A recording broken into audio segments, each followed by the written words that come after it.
आरक्षण एक ऐसी व्यवस्था जो हमारे संविधान में अवसर की समानता के सिद्धांत का सबसे बड़ा हिमायती है। वैसे तो आरक्षण की व्यवस्था की जड़ें आजादी से भी पहले ब्रिटिश भारत से जुड़ी हैं, लेकिन समानता की भावना को विकसित करने वाले हमारे संविधान ने इस व्यवस्था को ज्यादा खूबसूरती से परिभाषित किया है। संविधान निर्माता डॉक्टर बाबा साहब भीमराव अम्बेडकर जी ने इस व्यवस्था को लागू करने के साथ ही कहा था कि आरक्षण पैसा की नहीं बल्कि सहारा है। लेकिन आजादी के कुछ दशकों बाद ही देश में सबसे बड़ी बहस आरक्षण पर हुई।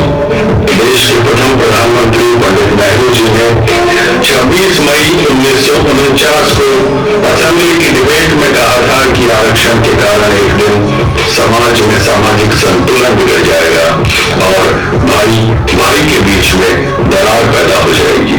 जब ऐसी स्थितियां बनने लगी तो सामाजिक न्याय के मसीहा वीपी सिंह जी ने मंडल कमीशन की सिफारिशों को लागू कर देश के एक बड़े वर्ग के असंतोष को शांत कर सामाजिक भाईचारा बिगड़ने से बचा लिया। लेकिन अब भी एक वर्ग था जो सामाजिक न्याय से दूर था और यह वर्ग देश का आर्थिक रूप से पिछड़ा वर्ग था।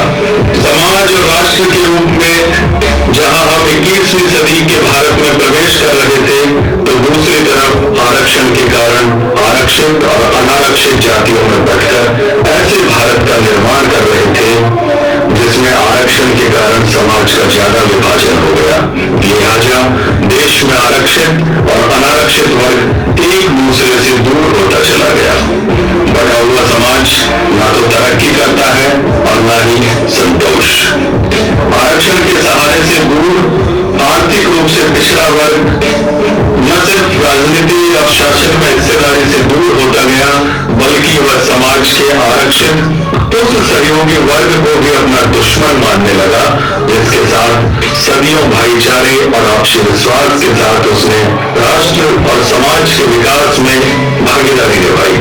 यह असंतोष धीरे धीरे सड़कों पर उतरने लगा। स्वर्गीय लोकेंद्र सिंह जी कालवी ने इस असंतोष को सबसे पहले आवाज दी। उपेक्षित को आरक्षण और आरक्षित को संरक्षण के नारे के साथ ही खलवे साहब ने सामाजिक न्याय की लड़ाई को मजबूती से उठाते हुए वंचित वर्ग को आरक्षण दिलवाने के लिए मजबूत हुंकार भर दी।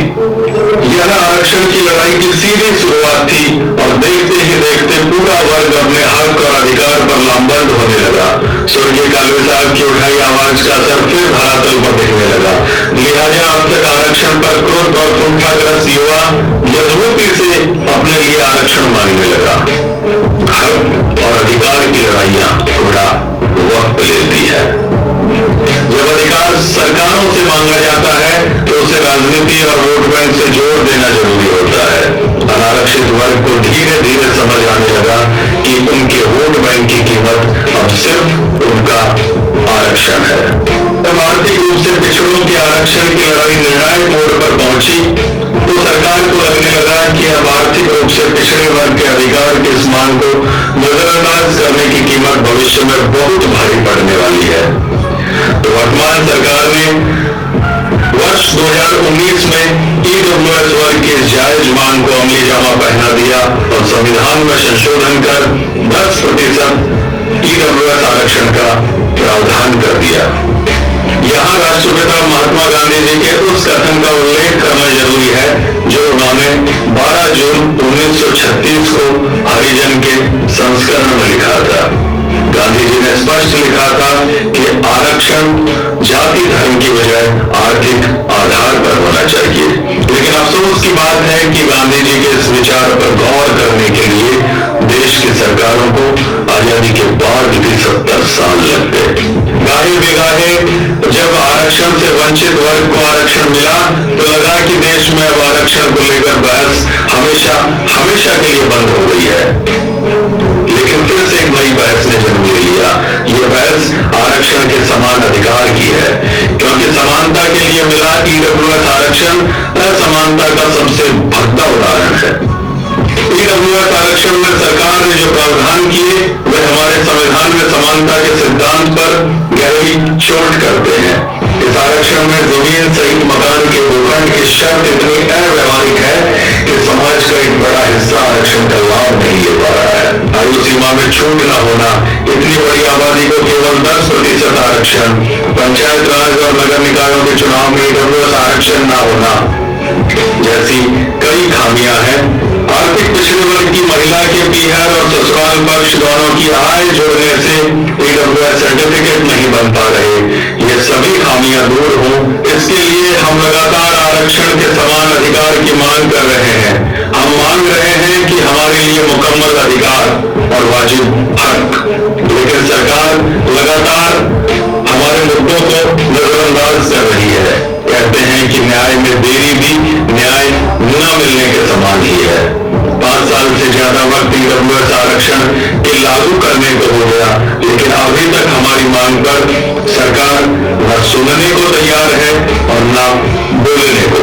जब सरकार आपकी बात न सुने तो क्या किया जाना चाहिए? जब आंदोलनों के रास्ते हम एक लड़ाई जीत चुके हैं तो क्यों ना बाकी बची लड़ाई के लिए भी एक आंदोलन का आगाज करें। हम आरक्षण के समान अधिकार की लड़ाई को छेड़ चुके हैं। बात की शुरुआत की जाए। हम तैयार हैं। तैयार हैं तो मुट्ठियां भींचकर, सीना तानकर हम सब साथ में चलेंगे। हम लड़ेंगे साथी, हम भिड़ेंगे साथी, हम सवाल करेंगे और निश्चित रूप से इस दुनिया में यह मान के चलिए कि कुछ भी काम असंभव नहीं है, सब कुछ संभव है। हम चाहते हैं कि जिस दिन ईडब्ल्यूएस सरलीकरण लागू हो, जिस दिन भूमि भवन जमीन की संपत्ति की मकान की शर्तें हटें, एज रिलैक्सेशन हटे, बहन बेटियों के पीहर और ससुराल पक्ष का जो बाउंडेशन है वो हटे, पंचायत राज में और शहरी निकायों में 10% आरक्षण लागू किया जाए, नवोदय स्कूल सैनिक स्कूल में इसे लागू किया जाए।